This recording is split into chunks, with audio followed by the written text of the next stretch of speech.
T-minus 20 seconds and counting.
You'll see both events on screen, and we should hear mission control confirm from vehicle telemetry.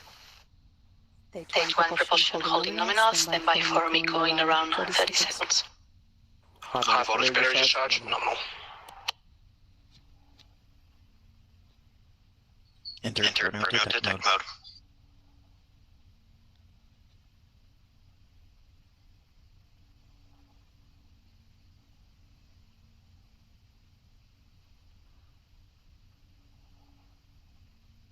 MECO confirm. Stage separation successful. And stage separation.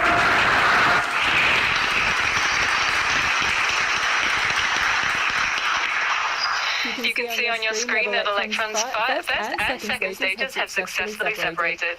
The single space-optimized Rutherford engine on Electron's second stage is glowing red as the nozzle radiates heat from the exhaust. Because the vehicle has now cleared the majority of Earth's atmosphere, we can get rid of the payload fairing to shed some extra weight. We should see that on our screens shortly. Fairing jettison succeeded.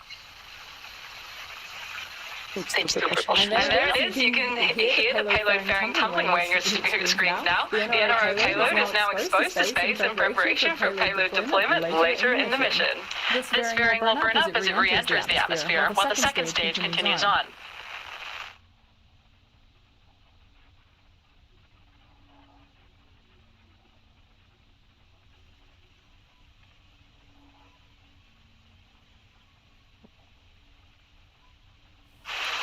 If you're just joining us, we've had a successful start to Electron's 28th flight. The vehicle cleared Pad A at Launch Complex 1 at 0630 UTC and has successfully passed through its initial key milestones on its way to payload deployment. The second stage is now ignited and carrying the kick stage with the payload attached the rest of the way into space. At about 10 minutes into the mission, the kick stage will separate and its Curie engine will precisely deliver the payload to its intended orbit.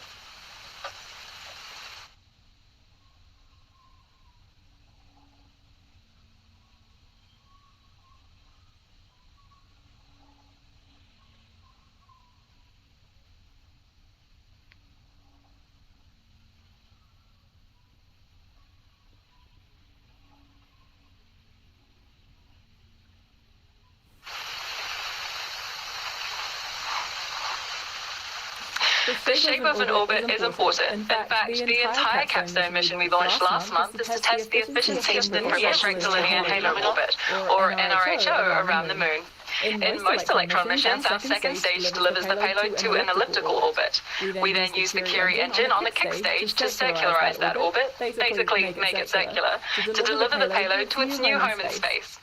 Quick update, Mission Control is reporting that the vehicle is healthy and making good progress onward to deliver its NRO payload.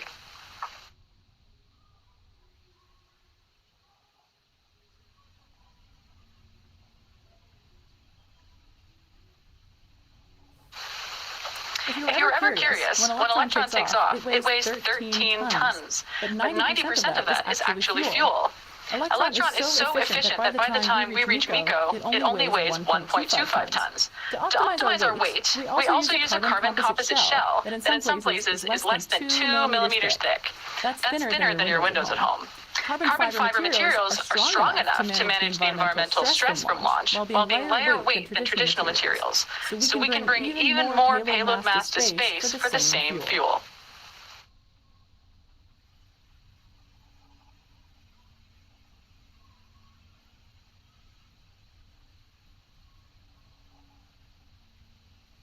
Thank you. 200 seconds to go. Electron is one of a kind for many reasons, and one that stands out to 11 of them is electric pumps to feed the propellant. Batteries are one of the few items that maintain their weight as they are drained, so once we use them up, we need to get rid of them to keep our flight easy and efficient. This process is called the battery hot swap, and it's about to take place as the batteries we started with at liftoff are now depleted.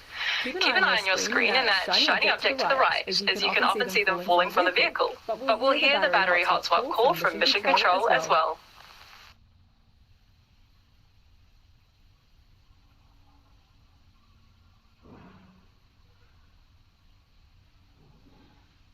Hot swap successful. Battery gas is confirmed.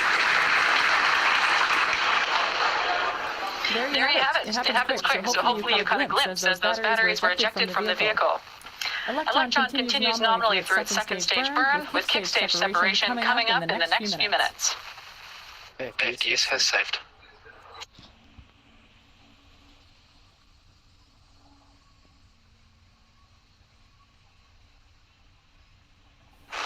The vehicle is continuing well onto orbit, and we're making good progress in our journey to payload deployment.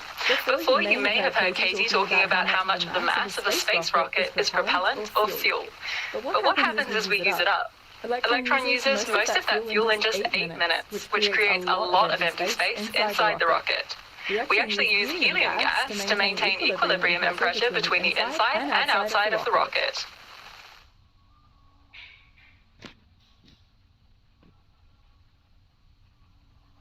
High voltage barrier discharge holding nominal. The views on screen show the glowing red nozzle of our Stage 2 engine. The Rutherford engine on our first stage inspired this second stage, but they operate in fundamentally different environments. Rutherford nozzles are designed with a focus on corrosion resistance and environmental robustness, as it must survive the super high temperatures and pressures during launch.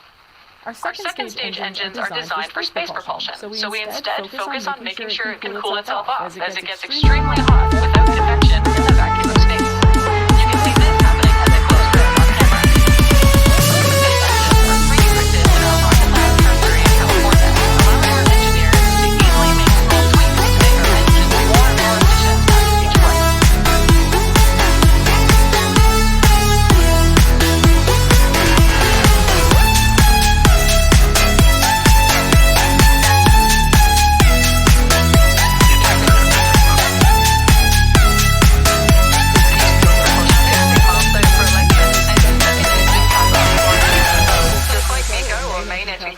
The engine on this stage will shut off ahead of the final separation of the second stage from the last or third stage of the vehicle, the kick stage. At this point, the small but mighty Curie engine on the kick stage will carry the payload to its exact destination in space. For this mission, we'll wave goodbye to the kick stage, and to you after SECO and second stage separation.